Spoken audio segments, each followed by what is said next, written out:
Hello friends, அஸ்ஸலாமு அலைக்கும். இன்றைக்கி பார்த்தீங்க அப்படின்னா பாய் வீட்டு பிரியாணி நல்லா உதிரியாக நல்லா சூப்பராக சிக்கனில் பிரியாணி தாங்க நம்ம செஞ்சு அசத்த போகிறோம்.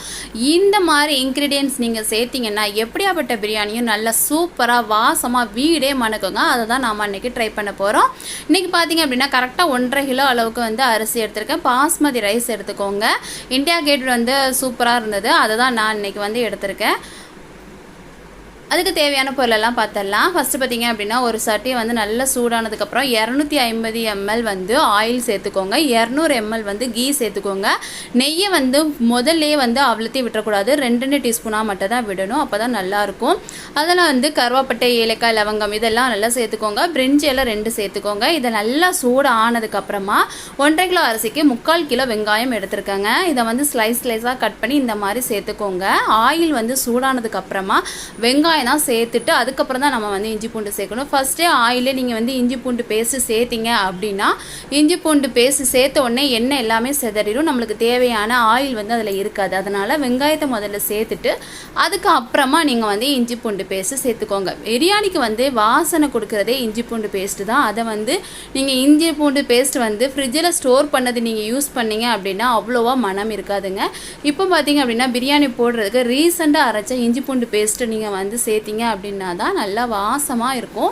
அதுதாங்க இதுக்கு பார்த்தீங்க அப்படின்னா நான் 2 டேபிள் டீஸ்பூன் பார்த்தீங்க அப்படின்னா இஞ்சி பூண்டு பேஸ்ட்டு சேர்த்துக்கிறேன்.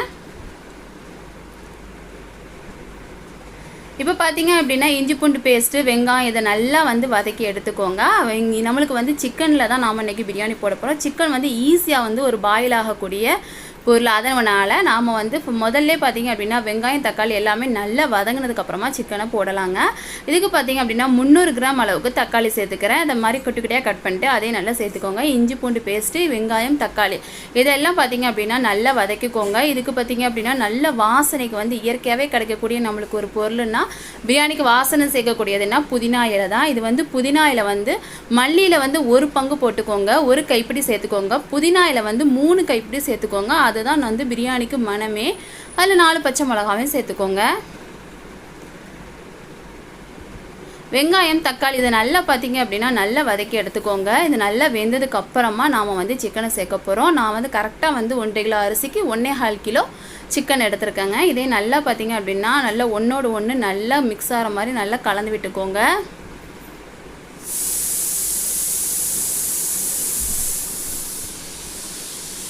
தேவைக்கேற்ப உப்பு போட்டுக்கோங்க. அப்போ தான் முதல்ல உப்பு போடும் போது தான் நல்லா சுவை நல்லா அதிகமாக இருக்கும். அதனால் முதல்ல நீங்கள் உப்பு சேர்த்துக்கோங்க. தேவைக்கேற்ப மிளகாய் பொடி சேர்த்துக்கோங்க. உங்களுக்கு காரம் எவ்வளோ வேணுமோ அதுக்கு மிளகாய் பொடி, மஞ்சள் பொடி இவ்வளவும் சேர்த்துக்கோங்க. சேர்த்துட்டு நல்லா கிளறி விட்டுக்கோங்க. அதில் பார்த்தீங்க அப்படின்னா கரெக்டாக தயிர் சேர்க்க போகிறோம். கரெக்டாக அந்த 1.5 கிலோ அரிசிக்கு பார்த்தீங்க அப்படின்னா 50 கிராம் அளவுக்கு தான், நான் 50 கிராம் அளவுக்கு தான் தயிர் சேர்த்துக்கிறேன். இப்போ பார்த்தீங்க அப்படின்னா இது எல்லாமே நல்லா கறியோட நல்லா புளிப்பு, உப்பு, உரப்பு எல்லாமே செய்கிற மாதிரி நல்லா சிம் மோட்லேயே போட்டுருங்க. கொஞ்ச நேரம் சிம்லேயே போட்டுட்டு இந்த மாதிரி நல்லா கிளறி விட்டு நல்லா சிம்லேயே போட்டுருங்க. அப்போ தான் நல்லா சிக்கன் பாயில் ஆகும். அதிகமாக அடிக்கடி கிளறி விட்டுட்டே இருந்தால் கறி உடைய ஆரம்பிக்கும். அதனால் கொஞ்சமாக நல்லா கிளறி விட்டுட்டு அப்படியே சிம்லேயே போட்டுருங்க.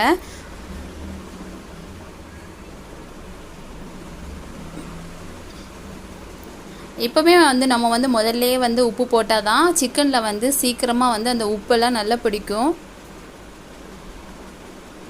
நம்ம அரிசியை எடுத்துக்கலாம். எடுத்துகிட்டு இப்போ கரெக்டாக அதுக்கு ஒரு மெஷர்மெண்ட், ஒரு அளவு எடுத்துக்கோங்க.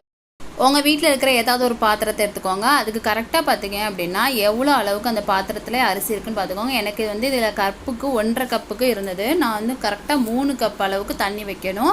ஆனால் இந்த பாஸ்மதி அரிசி அவ்வளோவா தண்ணி பிடிக்காது. நிறைய தண்ணி வைக்கும் போது பார்த்தீங்க அப்படின்னா குழஞ்சிடும். அதனால் முன்னாடியே நம்ம கொஞ்சம் ஊற வச்சுருவோம். அரிசியை ஒரு 10 நிமிஷத்துக்கு ஊற வச்சுட்டு போட்டிங்க அப்படின்னா தான் நல்லாயிருக்கும். அதனால் ஃபஸ்ட்டே பார்த்தீங்க அப்படின்னா அரிசியை களைஞ்சி ஊற வச்சுட்டு இதுக்கு பார்த்தீங்க அப்படின்னா 1.5 கப் அரிசி இருந்தது. நான் கரெக்டாக 3 கப் தண்ணி சேர்க்கணும். நான் 3 கப் தண்ணி சேர்க்கல, 2.5 கப் அளவுக்கு தண்ணி சேர்க்குறேன்.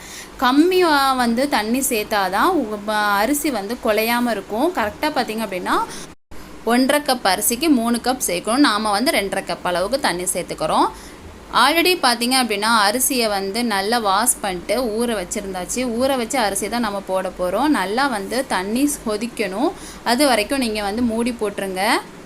போட்டுட்டு நான் வந்து நல்லா கொதிச்சுட்டு இருக்கும் போது பிரியாணி மசாலா ஆச்சியில் வந்து நான் வாங்கியிருக்கேன். எப்போவுமே பார்த்திங்க அப்படின்னா ஆச்சி வந்து நல்லா டேஸ்ட்டு கொடுக்கும். அதனால் ஆச்சியில் வாங்கியிருக்கேன்.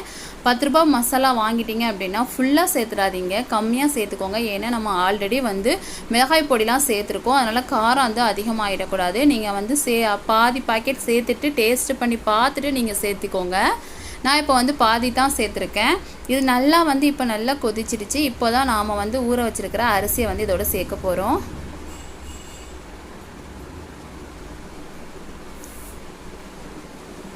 இப்போ பார்த்தீங்க அப்படின்னா அரிசியை நல்லா எல்லாம் சேர்த்துட்டு நல்லா வந்து கொதிக்க விட்டுருங்க. அடிக்கடி பார்த்தீங்க அப்படின்னா கரண்டியை வச்சு கிளறி விடக்கூடாது. முதல்ல வந்து அரிசியை போட்ட உடனே பார்த்தீங்க அப்படின்னா கரண்டியை வச்சு நீங்கள் கிளறி விட்டுக்கோங்க.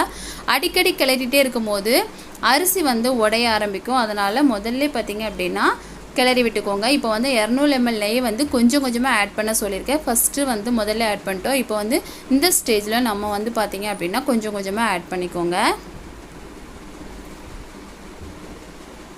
இப்போ வந்து நல்லா கொதிக்க விட்டுருங்க. கொதிக்க விட்டுட்டு பார்த்தீங்க அப்படின்னா இந்த ஸ்டேஜுக்கு வரும்போது நீங்கள் வந்து லேசாக முன்னாடி பார்த்தீங்க அப்படின்னா கீழே இருக்கிற கறி எல்லாமே ஒன்றோட ஒன்று நல்லா மிக்ஸ் ஆகிற மாதிரி லைட்டாக வந்து இந்த மாதிரி கிளறி விட்டுக்கோங்க.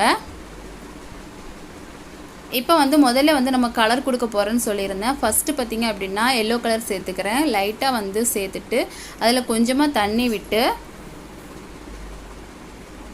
கலக்கிக்கோங்க. கலக்கிட்டு இப்படி சேர்த்துக்கோங்க. சேர்த்துட்டிங்க அப்படின்னா ஃபுல்லாக பார்த்தீங்க அப்படின்னா நல்லா வந்து ஆரஞ்சு அண்ட் எல்லோவில் வந்து சூப்பராக இருக்கும்.